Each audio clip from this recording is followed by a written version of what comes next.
My name is Nathan Cole, and the last time I stood in front of my childhood home, I was 12 years old and shaking so hard my mother had to hold my wrist to keep me from collapsing. That was 23 years ago. I'm 35 now, and it's strange to admit that the house still looks almost exactly as it did in my memory. Same flaking blue paint, same sagging porch rail, same stubborn little window above the kitchen sink where the curtains never quite fit the frame. I thought time would soften the way I remembered it, maybe make the edges blur, maybe make the panic feel childish enough to laugh about. But the longer I look at the place, the more I feel something inside me tightening, like a cord wound too many times. I parked my rental car at the curb and just sat there for a moment with my hands on the steering wheel, listening to the engine tick as it cooled. It was already late afternoon, around 4, and the sky had that washed-out gray tone that always precedes a storm. I could smell rain coming. I could almost taste it. I told myself I was only here because the house had finally been listed for sale and I wanted to see it one last time before it was gutted or remodeled or turned into something unrecognizable. That's what I told myself. But the truth was sticking closer to my ribs. I needed to know which memories from this place were real and which ones were just the inventions of a scared kid who didn't understand what he saw. When I finally stepped out of the car, the air felt colder than it should have been for early autumn. I zipped my jacket, shoved my hands into my pockets, and walked toward the gate. The chain link fence squealed when I pushed it open, the exact same pitch I remembered, sharp, metallic, almost like a scream forced through a narrow throat. I froze. A wave of nausea washed through me so instantly that I had to grab the fence post to keep steady. Memories don't usually hit like that, like being yanked underwater. For a second, I was 12 again, standing barefoot in the dewy grass at dawn, staring at that gate after it creaked open by itself. My dad had brushed it off as the wind. I had never believed him. The porch steps groaned under my weight, but nothing gave way. I hesitated at the front door, pulling the keys out of my pocket. The realtor had mailed them to me without fuss, probably assuming I was some nostalgic former resident wanting to take pictures. I nudged the key into the lock, turned it, and pushed the door open. The smell hit me first. Dust, old carpet, and something else. Something faint but sour, like forgotten fruit left in a drawer too long. I stepped inside and shut the door behind me, more out of habit than anything else. The living room was dim, even with the blinds raised. Dust drifted through the air like drifting ash. I felt that tightening sensation again, this time right behind my eyes. Memories didn't arrive in full scenes. They came in flashes, half-formed, indistinct. My mother sitting on the couch with her feet tucked under her, chewing her thumbnail. My dad pacing back and forth across the same floorboards, whispering to himself so softly I could never catch the words. I walked farther inside, letting my fingers brush along the wall. The texture hadn't changed. I found the small dent in the plaster that I made with my skateboard when I was 9. There was something grounding about that. Something mundane. For a moment, I could breathe normally again. The hallway was darker, and stepping into it felt like entering an old film reel. A slow fade into something I wasn't sure I wanted to rewatch. My old bedroom was the first door on the left. I stood outside it longer than I should have. That room held my worst memories. The ones that never made sense in daylight. The doorknob felt cold. When I pushed the door open, a stale draft brushed past me as if the room inhaled for the first time in years. Inside, everything was stripped bare. No bed, no dresser, no posters peeling at the edges, no little army of toy dinosaurs lined up on the window ledge. Just an empty box of a room with faded walls and a thin layer of dirt on the floor. And yet I swear on anything you want, that the moment I stepped inside, I heard the faintest tapping sound near the closet. So, measured, like fingertips drumming on wood. I tried to convince myself it was the house settling. Old structures make noise. They sigh and creak and knock at random. That's normal. That's rational. I clung to rationality like a lifeline. But the tapping came again, 3 taps, then silence. I walked to the closet even though every instinct screamed not to. When I slid the door open, I half expected something to fall out, maybe an old coat rack or a forgotten broom. But the closet was empty, just like the room. Completely empty. So why did I feel like something had just slipped out of sight? My pulse was too fast. I backed away from the closet and left the room, closing the door harder than necessary. I didn't realize how hard my heart was pounding until I was back in the hallway. I moved on to the next room. The bathroom was small, narrow, with cracked tiles under the sink. I stared at my reflection for a second. My face looked pale, drawn, eyes too wide. I splashed cold water on my face just to snap myself out of whatever I was spiraling into. The water ran brown for a moment before it cleared. I wiped my face with my sleeve and stepped back into the hallway. Only one room left before the kitchen, my parents' bedroom. But the moment I reached the doorway, something shifted in my stomach, like falling half a step in a dream. The room felt wrong. Too quiet, too still. I couldn't go in. Not yet. I headed to the kitchen instead, telling myself I needed a minute. A breather. Something to anchor me. The kitchen was brighter, the windows letting in weak gray daylight. I walked straight to that little window above the sink, the one where the curtains never fit, and rested my hand on the sill. That's when I saw it. A single faint handprint in the dust. Well, child-sized, and positioned on the inside of the glass. My breath caught. For a second, the house seemed to tilt around me. I hadn't touched the window, and no one else was supposed to be here. Before I could process any of that, something moved behind me, just enough to shift the air. I turned sharply. Nothing. But I wasn't alone. Not in the way that mattered. I stood there in the kitchen with the cold light slanting across the faded linoleum, staring at that little handprint on the window. Dust had settled thick across the whole sill, except for that single smear where tiny fingers had pressed outward, as if something inside the house had pushed its hand against the glass. My throat tightened. I knew the size of that print. I had been small when we lived here, short for my age. But the proportions were unmistakable. That handprint matched mine from around age 8 or 9. I didn't want to believe that. Memory has a way of playing tricks, stitching old fears onto new shapes, but this felt too precise.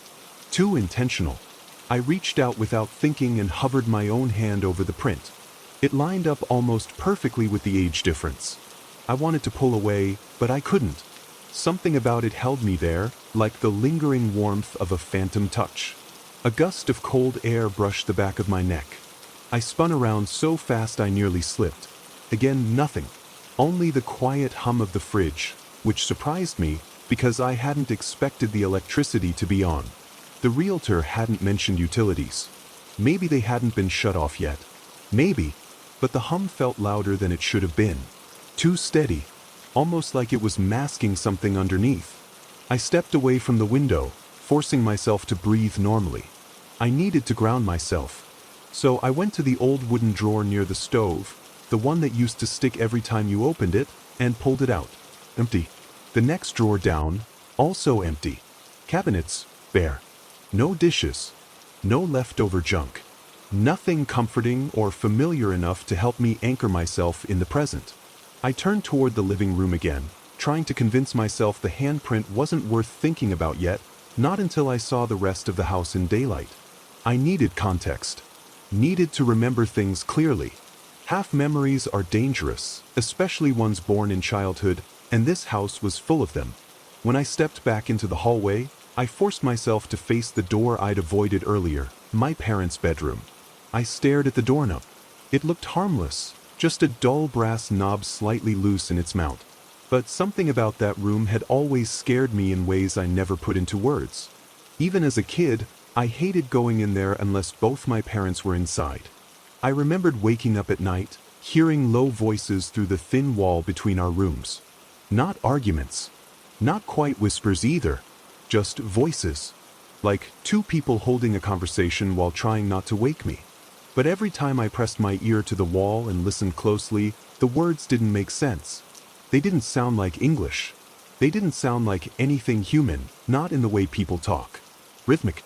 Halting. Wrong. I gripped the doorknob now, pushing my thumb against the cold metal. I turned it slowly. The door creaked open. The bedroom was empty, of course. Bare floors, bare walls, sunlight leaking in through a gap in the curtains. The air felt heavier here, as if the room had been sealed too long. I stepped inside and the floorboard under my foot let out a sharp crack. I kept going. The closet door was open here too, but I didn't approach it. Something about looking into dark closets made my scalp prickle. Instead, I crossed to the far wall, the one my old bedroom shared. I pressed my palm against it. Cold.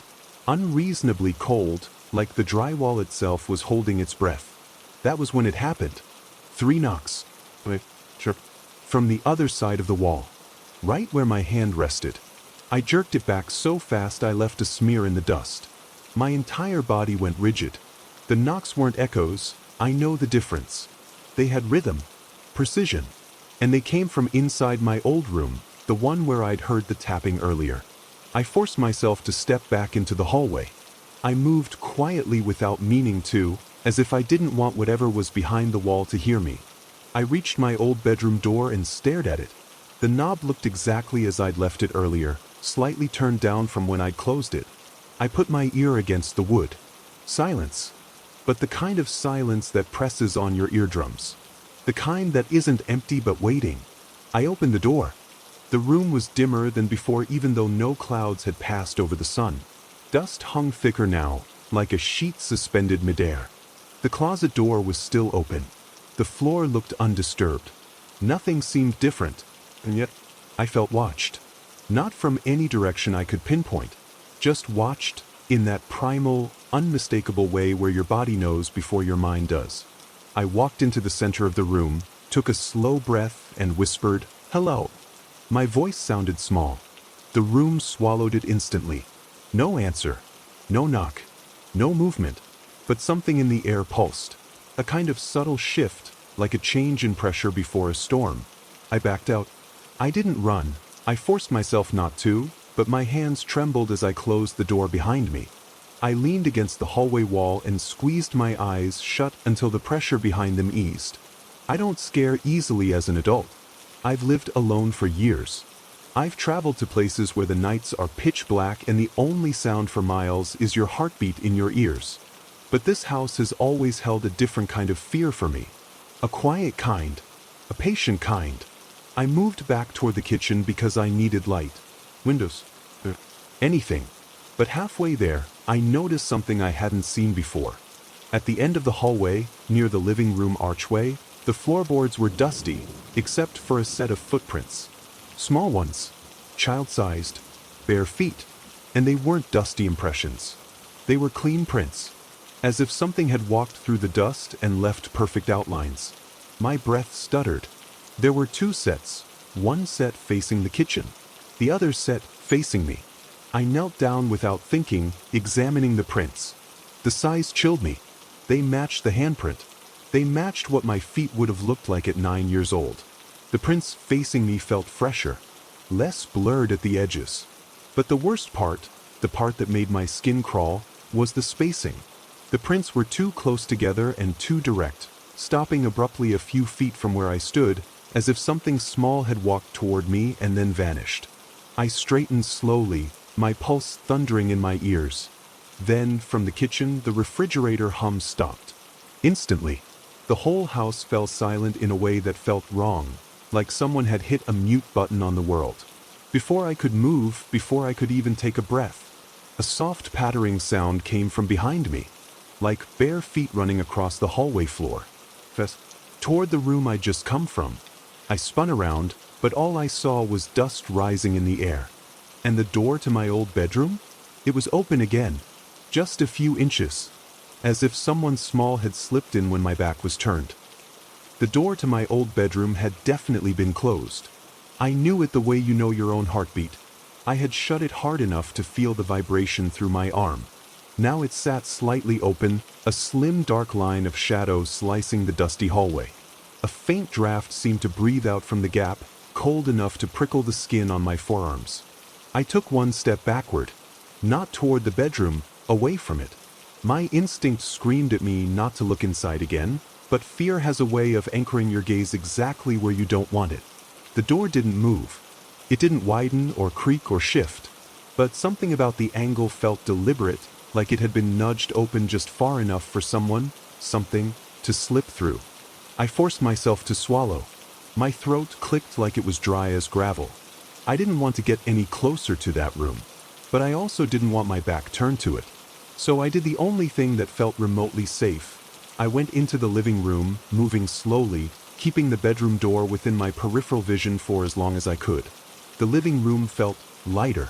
Not warm or comforting, just less suffocating than the hallway.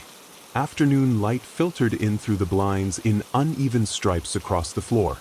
Dust swirled lazily in them like drifting pollen. I saw more empty shelves, more bare surfaces where furniture had once stood. The room felt stripped of life, but from the way the air hung thick and stale, it didn't feel empty. I stepped toward the center of the room when something caught my eye on the far wall. A long, thin line carved into the wallpaper. Not fresh. Maybe as old as the last year we lived here. The line was about the height of a child's reach, just above my waist now, but at the perfect level for a 9-year-old me. I approached it slowly. The closer I got, the more I realized it wasn't just a line. It curved and dipped at the ends. A pattern. Not quite a drawing, not a symbol either. More like the beginning of letters. Scratch marks forming the shape of a word I once knew but had forgotten. I reached out and brushed my fingertips across the grooves. The wallpaper felt brittle, like it might crumble if I pressed too hard. The moment I touched it, memory hit me. Not a full scene, just a flash. Me, kneeling on the floor here, dragging something sharp across the wall in quick, frantic strokes while my father shouted from down the hall. The memory was fuzzy, as if it had been dipped in fog, but the sense of urgency behind it was unmistakable. And the fear. That sharp-edged fear kids feel when something unexplainable happens and the adults around them don't know how to respond. I stepped back from the scratch marks, unsettled by their familiarity. There were things I clearly remembered about this house. The night terrors, the sleepwalking, the times I woke up in rooms I hadn't fallen asleep in, but I didn't remember doing this. I didn't remember carving anything into the walls. A noise drifted from behind me. Not a knock this time. A breath. A long, slow exhale, close enough that the hairs on the back of my neck lifted. I spun around. Nothing. But the living room felt tighter, like the walls had crept inches closer while I wasn't looking. And that faint sour smell I'd noticed when I first walked in drifted through the air again, stronger now. Rotting apples. The smell of something left alone too long. I looked toward the hallway, but I couldn't see the bedroom door anymore from this angle. That made me more uneasy than anything I'd seen so far. I backed toward the front door. My hand found the knob. My pulse thudded against my ribs like I was sprinting. I wasn't ready to leave. It wasn't that simple. I needed answers. Needed to know the full truth of what happened here when I was a kid. Why the memories came in jagged pieces. Why some things felt impossible to recall while others hit me with the force of a slap. But I also didn't want to turn my back on the hallway. Not for a second. I let go of the doorknob and turned to face the rest of the house again. It felt like the air itself was watching me. I walked slowly toward the kitchen, each step careful, deliberate. The refrigerator was silent again, that heavy silence that still felt unnatural. My eyes drifted to the window above the sink.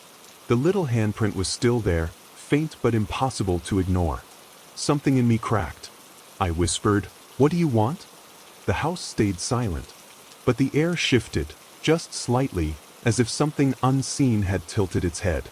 I backed away toward the doorway that led to the small laundry room at the rear of the house. I didn't remember much about that room except that it had always been cold, even in summer. There was a back door there that opened onto the yard. A yard that had once been choked with tall weeds and rusted toys. If anything in this house held a memory I hadn't unlocked yet, it would be out there. I walked to the back door, feeling the temperature drop with each step.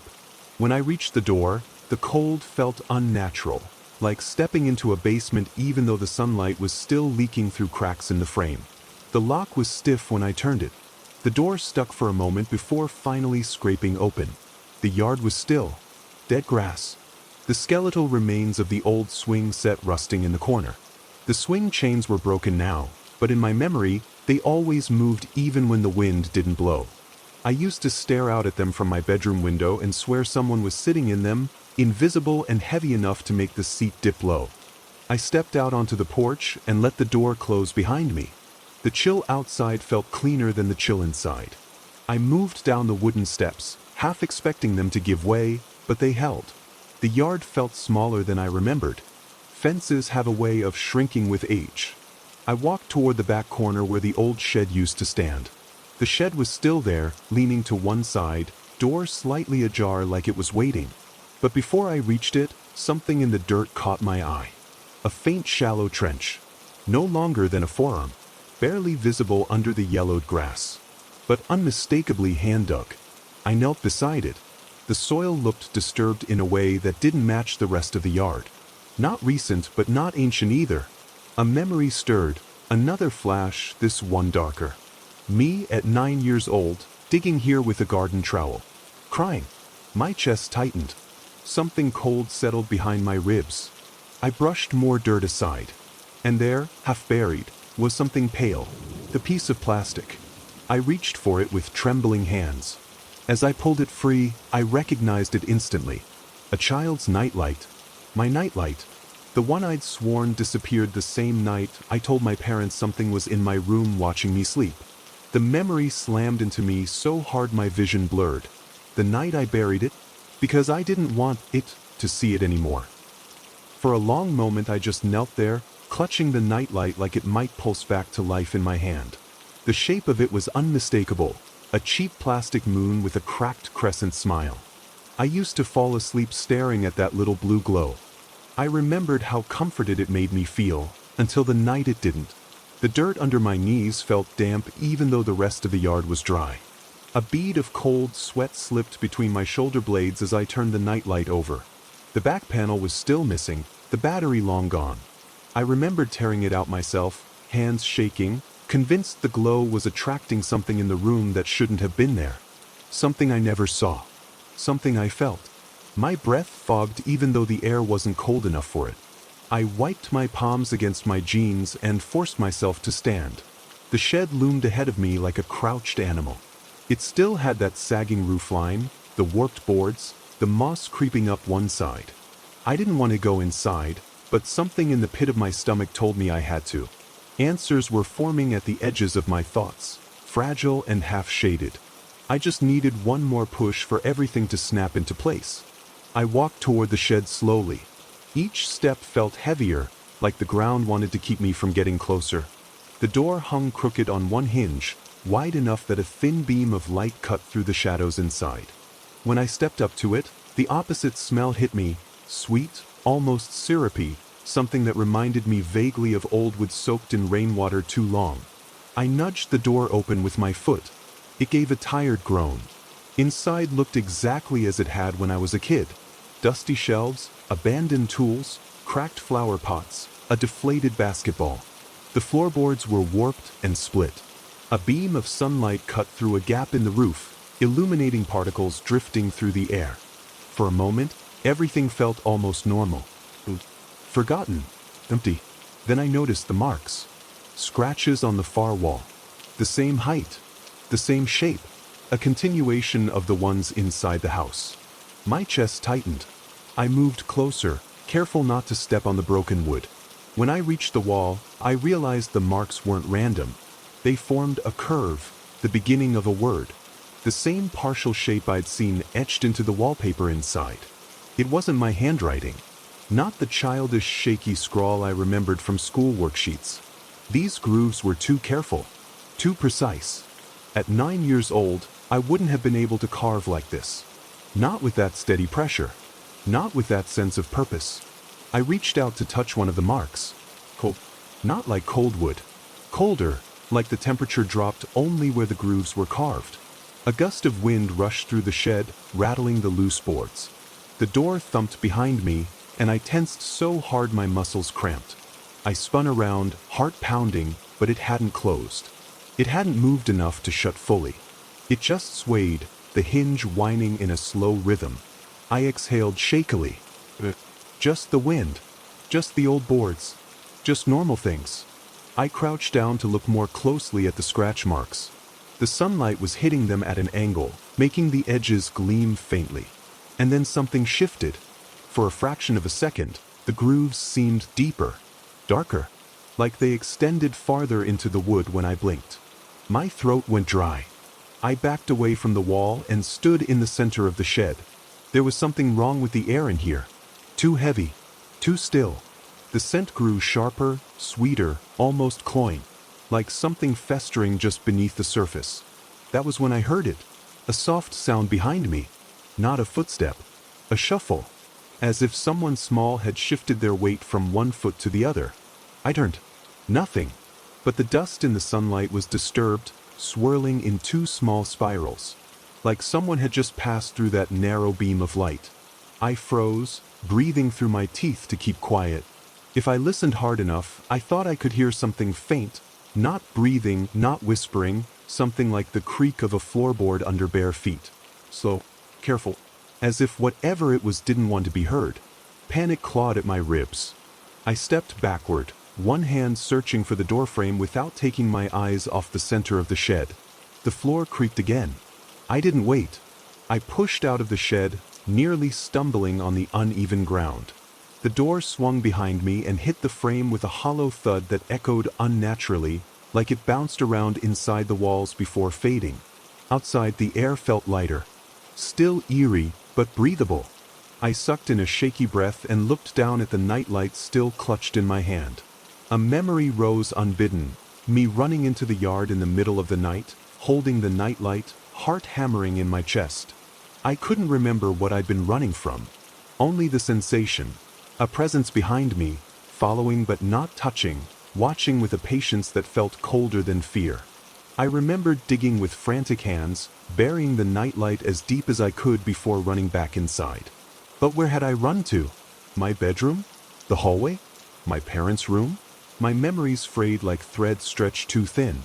I turned back toward the house. From this distance, it looked smaller, almost shrunken, as if it had folded inward on itself over the years. The windows were gray with grime, reflecting nothing. The place felt less like a house now and more like something wearing the shape of one. I took a few steps toward the porch stairs when I noticed movement near the kitchen window. Quick, subtle, too fast to be anything natural. I froze. There, faint against the dirty glass, was a shape, a small silhouette, head level with a child. It wasn't detailed, just a dark outline, but unmistakably human. My breath caught in my chest. My foot hovered above the step, not daring to press down. The silhouette didn't move, didn't tilt its head, didn't shift, just stood there, still as a photograph, watching me.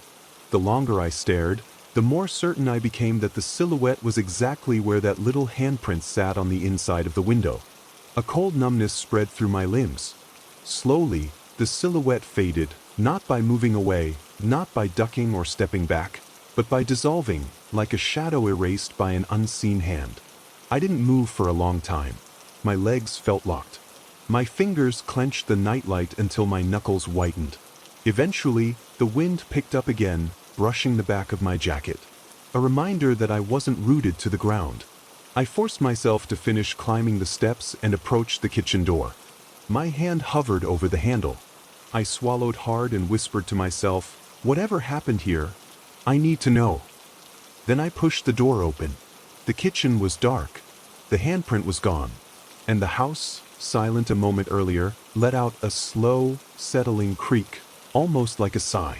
Almost like relief. The kitchen felt wrong the moment I stepped back inside. Not dangerous, not immediately threatening, just off, like a room where the air had been rearranged without anyone touching it. The light that had filtered in earlier was gone now, even though the sky outside hadn't darkened. It was as if the glass itself had dimmed. Shadows stretched thin across the walls in shapes that didn't match anything in the room. My eyes went straight to the window. The handprint was gone, wiped clean, as if it had never been there.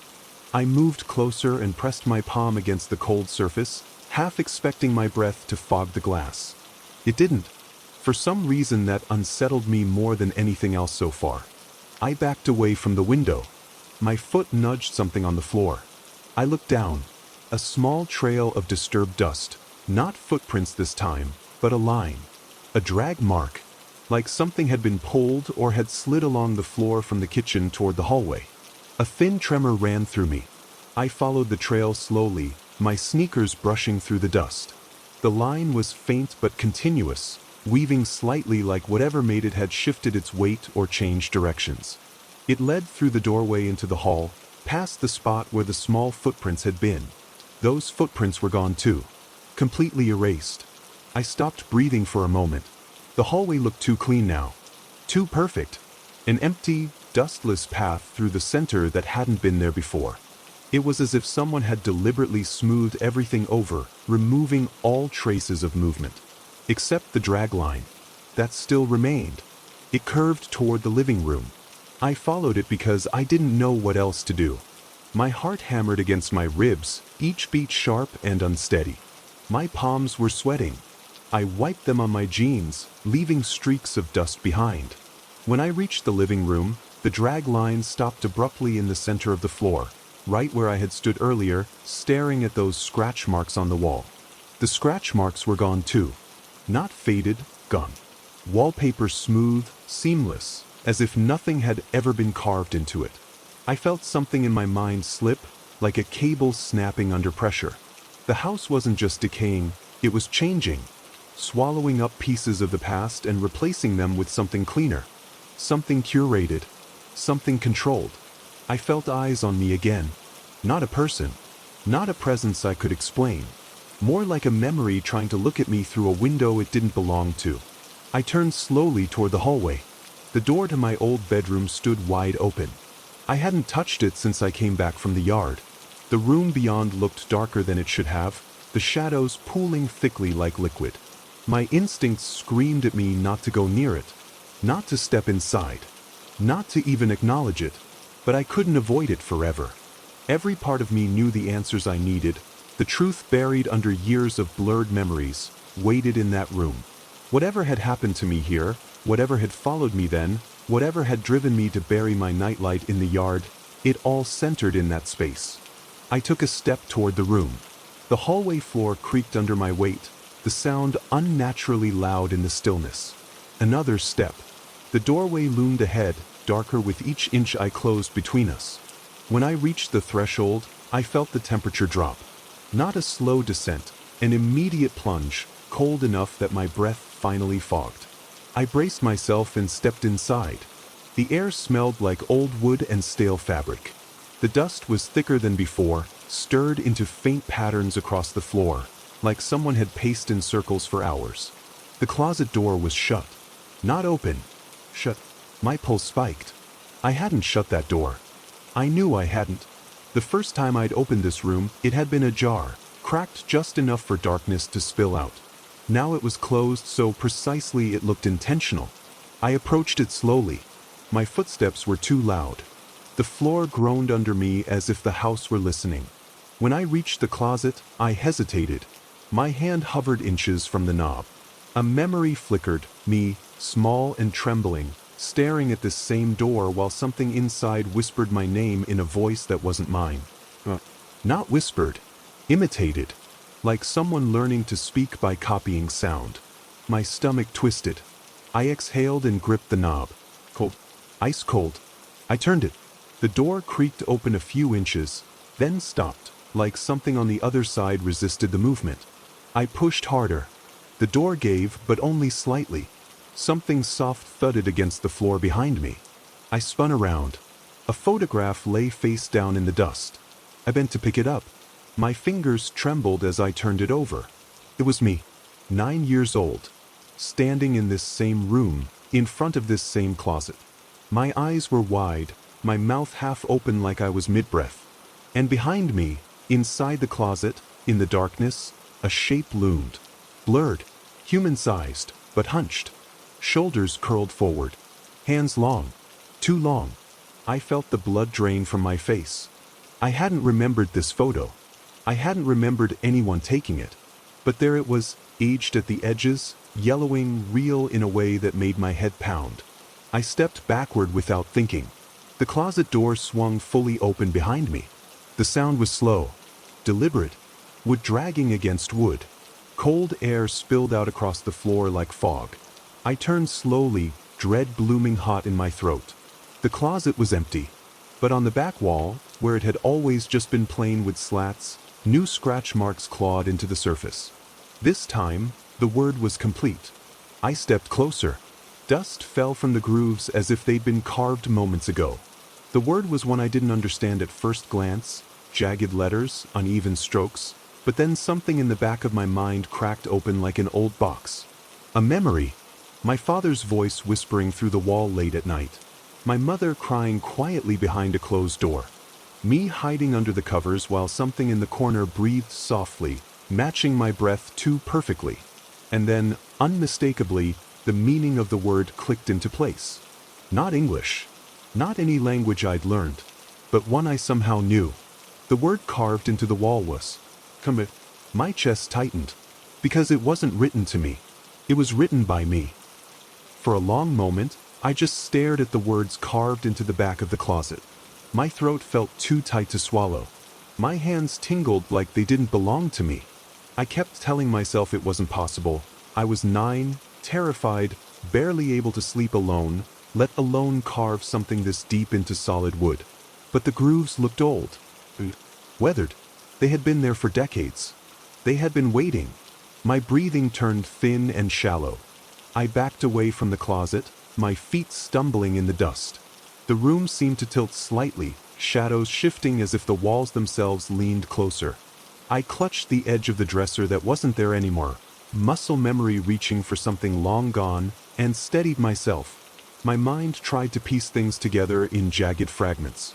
The nightlight buried in the dirt, the scratch marks on the walls, the silhouette in the window, the trail of disturbed dust, the cold spots, the memories that didn't line up no matter how many times I tried to arrange them, and the word carved by hands that shouldn't have been capable.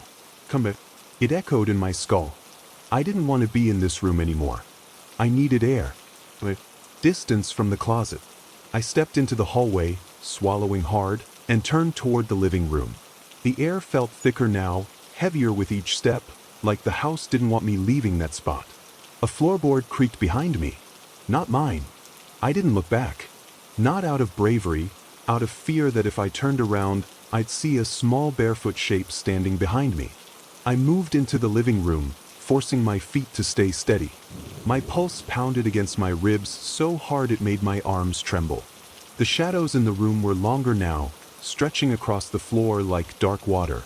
I took another step, and stopped. Something was on the coffee table. Something that hadn't been there before. A small, worn object. Browned at the edges. A journal. My journal. The one I'd kept from ages 7 to 9.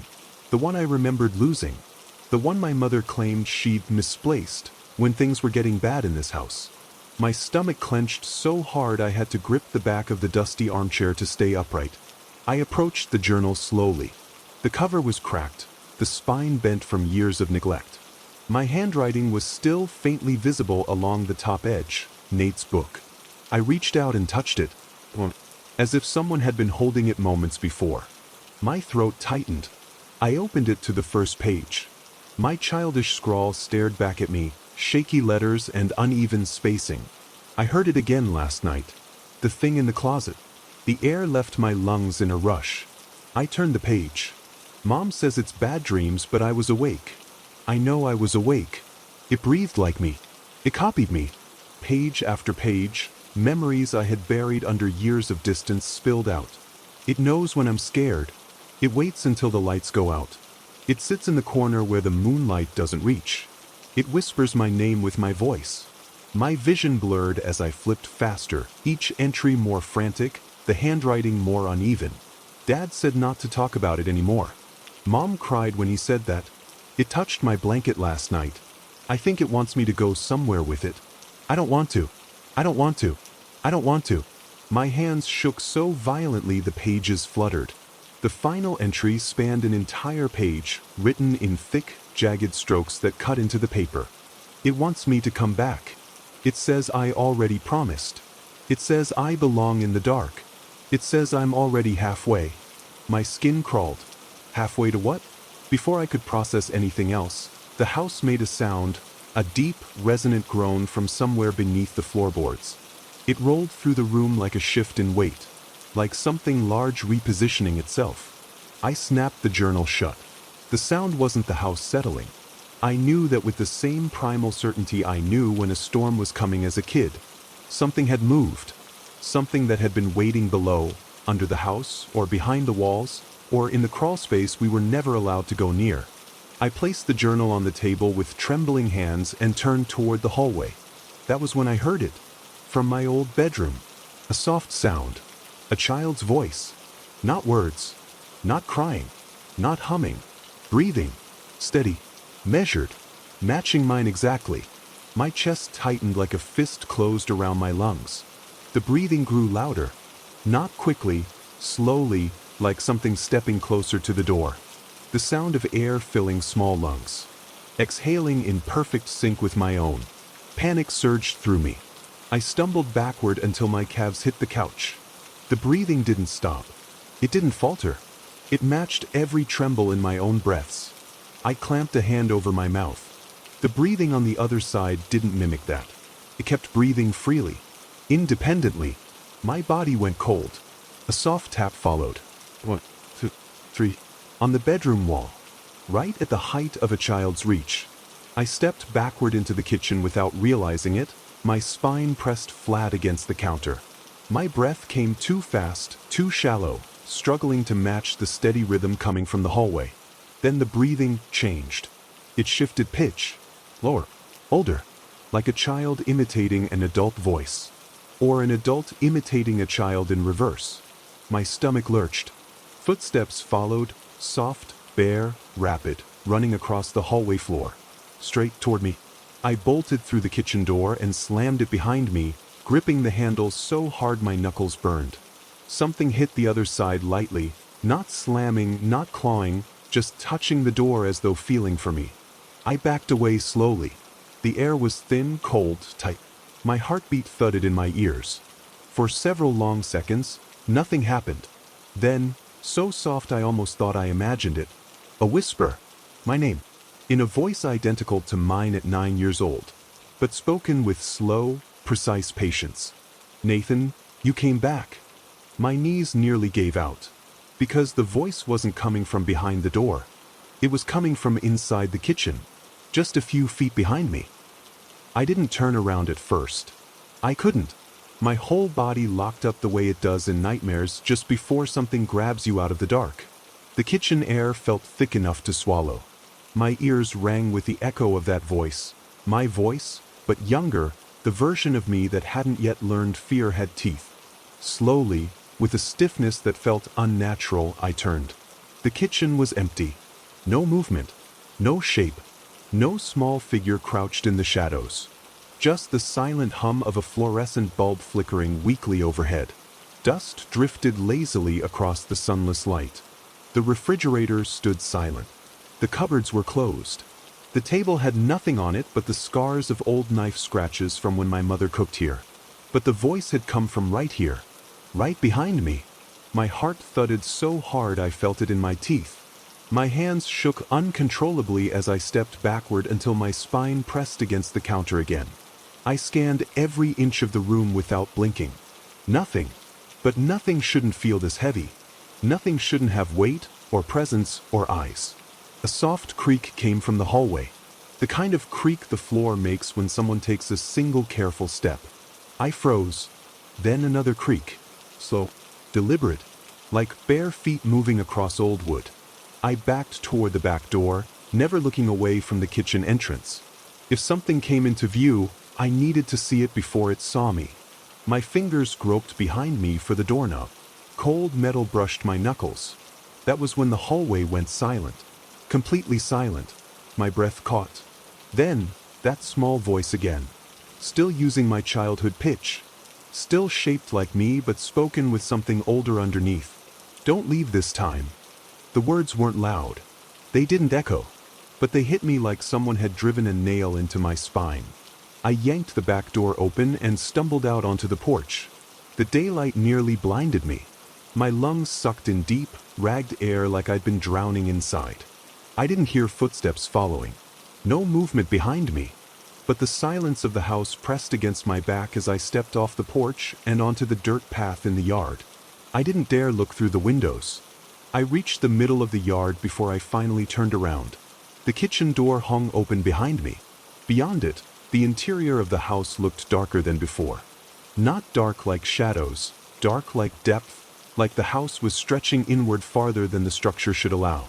The air shimmering in the doorway made it look almost like a tunnel. A cold breeze rolled out toward me, even though the air outside was still. I gripped the nightlight tighter in my hand, the plastic digging into my skin. Memories pressed against the edges of my mind, too many at once, slipping into place like puzzle pieces I never knew were missing. A night when I was 9, waking up to see the closet door open wide. A whisper calling my name from inside. My younger voice, but wrong, the syllables dragging like someone learning to speak with muscles they didn't own. My father pulling me from the room, his hands shaking. My mother barricading the closet with a dresser. My parents whispering through the night that it didn't follow us into their room this time. I knew now why the memories had been tangled. Why pieces had vanished entirely. My parents didn't want me to remember. They wanted me to forget. And I had. Until now. I took another step back toward the house because, God help me, I needed more answers. I wasn't done. Not yet. Not when everything finally, miserably made a horrible kind of sense. Before I reached the porch steps, something shifted in the kitchen doorway. A silhouette. Well, child-sized. It stepped forward just enough to block the frame. I stopped dead in my tracks, heart clawing at my ribs. The figure was nothing more than a dark outline against deeper darkness, but it was the height I had been at 9. Shoulders narrow. Head tilted slightly to one side. It didn't move. It didn't breathe. It just stood there watching me. The wind picked up, sweeping dried leaves across the yard. The house groaned faintly in the shifting air. The silhouette didn't sway or react. Then, slowly, deliberately, the head straightened. My stomach dropped. The silhouette raised its right hand. Not waving, not beckoning, just lifting it to show me it existed. A thin, cold voice drifted across the yard, slipping between the gusts of wind. "You left me." Something inside me cracked open so wide it felt like my knees might give out. The fear I'd carried for years, the dread I couldn't explain, the panic attacks I'd brushed off. It wasn't the house that had scarred me. It was this version of me. I forced out a shaky breath and whispered, "Who are you?" The silhouette stepped forward onto the threshold.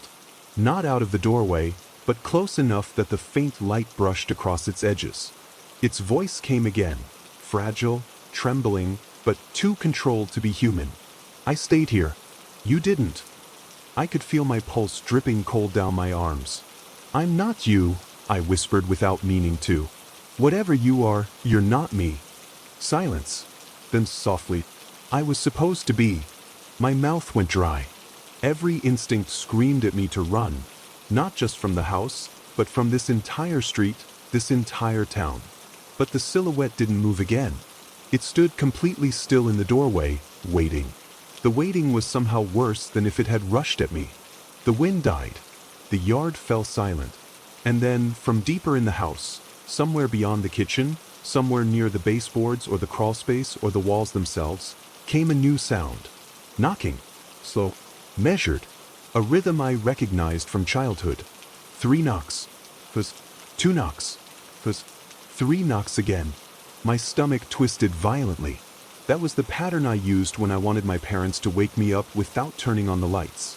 A secret knock so they'd know it was me. Something inside the house was knocking it now. The silhouette tilted its head again, this time not childlike, not curious. Knowing. Predicting. A low whisper followed, drifting across the yard like a memory breathed into life. They thought locking me in was enough. The knocking grew louder. Still rhythmic. Still patient. I stumbled back a step. The silhouette didn't follow. It didn't need to. It simply said, in the voice of a 9-year-old boy who never left this place, "You have to let me out." And before I could react, before I could think, before I could breathe, the basement door inside the house slammed open so hard the entire frame shook. The slam echoed through the house like a shockwave. Even from the yard, I felt the vibration in my chest, rattling my ribs. The silhouette in the kitchen doorway didn't flinch, didn't turn, didn't react at all. It just stood there with that small, too-still posture, head tilted like it was listening to something below. The basement door. I had forgotten the house even had a basement. We were never allowed near it. I remembered my father snapping once, the only time he ever really shouted at me, when I wandered too close to the door while looking for a soccer ball. "You stay out of there, Nate," he'd said, gripping my shoulder too hard. "You don't go down. Ever." At 9 years old, that kind of fear in a parent's voice brands itself into your bones. I never went near the door again. Until now. A low sound rose from the open doorway inside the house. Not a groan. Not a breath. More like shifting. Something dragging across concrete. Something waking. A rapid cold spread down my arms and into my fingers. Flight instinct hit so hard I nearly dropped the nightlight still clenched in my fist. My legs twitched, ready to bolt, but something stopped me.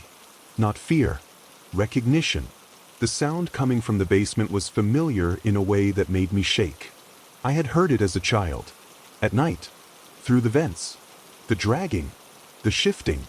The soft, steady breathing that wasn't mine but tried to match mine anyway. It hadn't been in my closet. It hadn't been in my room. It had always been under the house. Waiting. The silhouette in the doorway slowly lowered its hand and took one small step backward into the kitchen. Not toward me, toward the sound from below. Inviting it, calling it, or answering it. I took a step forward before I even realized I was moving. "Stop," I whispered, my voice smaller than it should have been. "Don't go near it." The silhouette didn't turn, but the voice came floating out again, soft and steady. "It's been waiting for you."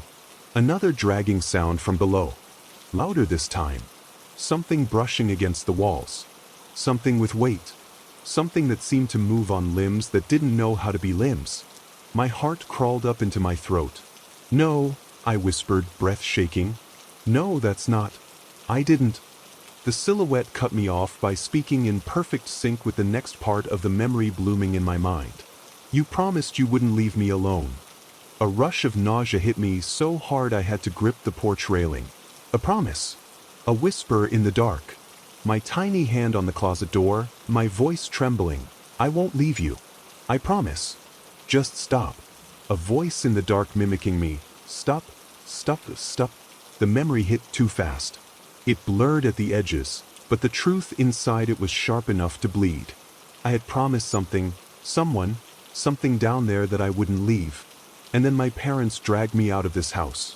They took me away before the thing in the dark could hold me to that promise. They thought ending my exposure to the house would end my connection to it. They were wrong. The silhouette took another step backward, its bare feet silent on the floor. The basement dragging grew louder, closer to the foot of the stairs. I couldn't see inside, but I could hear it clearly now, slow, deliberate movement growing less clumsy with each shift, as if whatever had been dormant was relearning its muscles. I moved toward the porch, legs shaking but carrying me forward. I stepped into the house because every instinct in my body told me something irreversible was about to claw its way up those basement steps. The silhouette turned its head toward me at last. Not fully. Just enough for me to see the outline of its face. My face. 9-year-old me. But wrong. Jaw too still. Shoulders too stiff. Eyes too dark. My breath hitched. The voice came again, this time from both the silhouette and from the basement below, in my childhood tone and a lower, older version layered under it. "Come back." The basement steps trembled. Something heavy was climbing them. Each step groaned. 1, 2, 3. The silhouette backed farther into the kitchen doorway, giving whatever was rising space to reach the top. I staggered forward, not knowing if I was trying to face it or stop it or run from the truth I'd spent decades trying not to remember. A hand appeared at the top of the stairs. Well, not a child's hand, not anymore, but something stretched thin and tight over bone, as if the shape had been waiting too long for something to grow into it. The silhouette whispered with a soft, trembling joy. "You came back for me." I stumbled backward, hitting the wall so hard dust fell in a thin cloud. The basement figure's head emerged next. I didn't see its face. I couldn't. The light seemed to bend strangely around it, like it didn't want me to see or wasn't fully formed or hadn't yet decided what face to wear. But its breathing, it matched mine at age 9. Matched the journal entries. Matched the nights I pressed my ear against the vents and heard myself breathing back. I backed toward the front door, pulse thrumming like a trapped bird. The silhouette moved with me, stepping closer now, not hurried, not chasing, just following at the perfect distance, like a shadow reclaiming space. My hand found the front doorknob, cold, slick with sweat. Behind me, the basement figure reached the top of the stairs and slowly stood at full height. It wasn't tall, maybe 5 feet, but the way it held itself made the air buckle. The silhouette beside it smiled. I didn't see teeth. I saw familiarity. And that was worse. "You don't have to be scared," the silhouette said gently, in a voice meant to comfort a child. "You left me here, but I stayed. We can be together now." I snapped out of it. I threw the door open, burst out onto the porch and ran. Ran harder than I've ever run. Through the gate. Down the sidewalk. Toward the car. I didn't look back.